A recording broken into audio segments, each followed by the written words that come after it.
So this story here is one I wanted to talk about because it's getting very little coverage in Western news, but it's a very important geopolitical story. It's not surprising that it's getting no to little coverage in Western media because Western media rarely ever talks about African issues or African news. But like I said, this is a very important story that I do think deserves coverage. Now, the history to this conflict between the Democratic Republic of Congo and Rwanda is very complex in the sense that it goes back a long time, all the way to the Rwandan genocide, where the Tutsi population was genocided by Hutu extremists, and then many of those extremists, there was a refugee crisis after the Tutsis came back in power in Rwanda, and many of the Hutus there was a migrant crisis where they ended up in the Democratic Republic of Congo, and then many of those former genocidal forces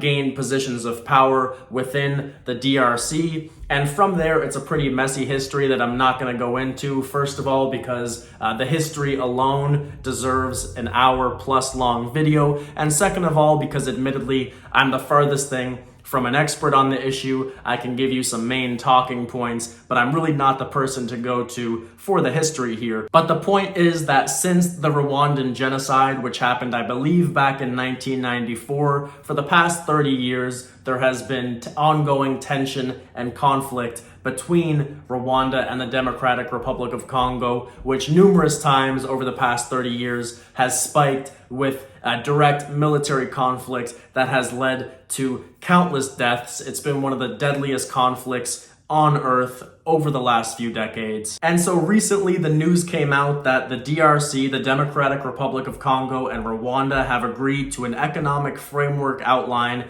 as part of a peace deal. Now, this deal was brokered in part by the United States. We can see here that the tenets agreed on Friday summarize a regional economic integration framework, which includes elements of cooperation on energy, infrastructure, mineral supply chains, national parks, and public health. And then talking about how the United States helped to broker the deal. Now, the mineral supply chains aspect of this deal is very important because the plundering of mineral wealth, as it's described here, has been a core aspect of the conflict. Both countries are resource rich, especially the DRC, which is a much larger country in terms of the territory it controls. So by virtue of that, it has much larger mineral reserves. And there have been Rwanda-backed rebels in the east that have killed thousands of people, and a lot of that is over the control of resources. It's a tale as old as time. I mean, I feel like throughout world history, the two biggest drivers of world conflict is always resource control, religion, all right? There's other factors as well, but resource control and religion have more bodies in war than any other causes ever. Somebody can let me know, maybe I'm empirically wrong, but I feel like when you think about the greatest conflicts in world history, they always seem to come back to those two things: control over resources and religious conflicts, all right? Maybe there's also some other things in terms of just territorial conquest, but even that one I feel like can go back in the realm of resource control, because why do you want more territory? You want more resources, all right? Now, you may be thinking to yourself, like I was when I heard that the United States was involved in this deal, you may be thinking, what's in it for America? Because America, historically, especially over the last 40, 50 years, has never gotten itself involved in a global conflict, a conflict between two other nations, if it did not benefit the United States themselves. And especially under the Trump administration, do we really think that they would just be doing something like this out of the goodness of their hearts? Absolutely not. And that's why we can see here that the deal signed in Washington, D.C. on June 27th aims to attract Western investment to a region rich in tantalum, gold, cobalt, copper, lithium, and other materials.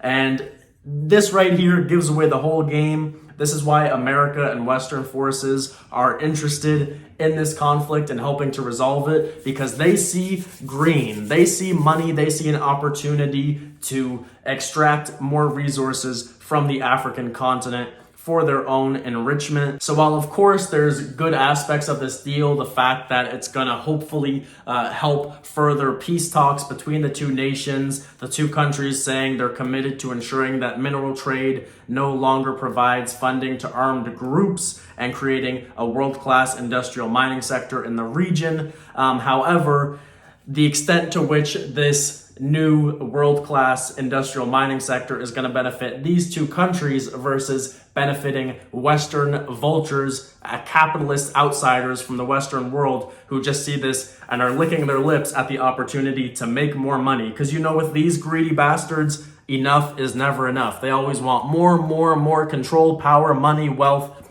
That's all they care about. They're sick monsters. Now, this new agreement is building on a previous agreement made in 2024 that said that Rwanda troops need to withdraw from the Eastern Democratic Republic within 90 days.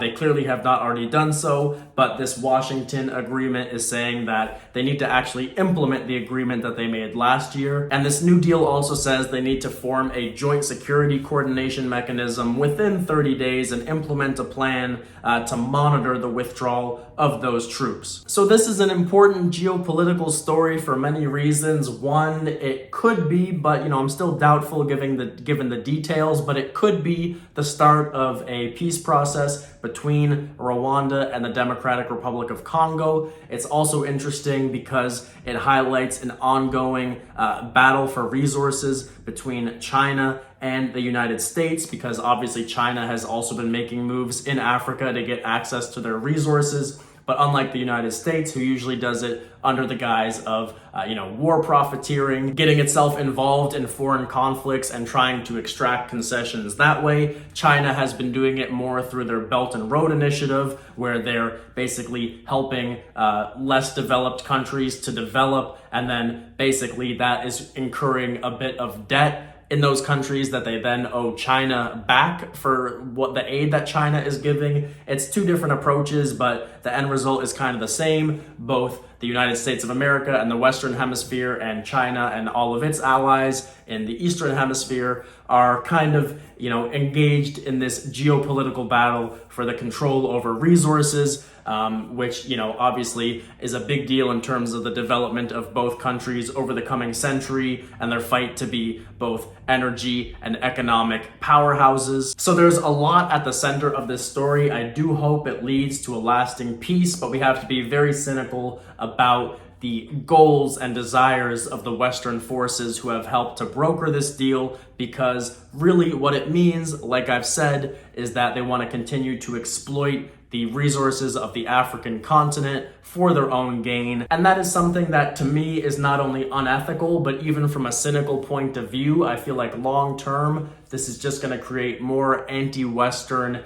anti-imperialist sentiment that could bubble up in not so pretty ways in the future. Hopefully, this is a very optimistic point of view, and it's never how the world works. Hopefully 90% of the benefits of the resource development in this region actually does go towards benefiting Rwanda and the Democratic Republic of Congo, and then 10% can be for Western investors. But we know the way these things usually go.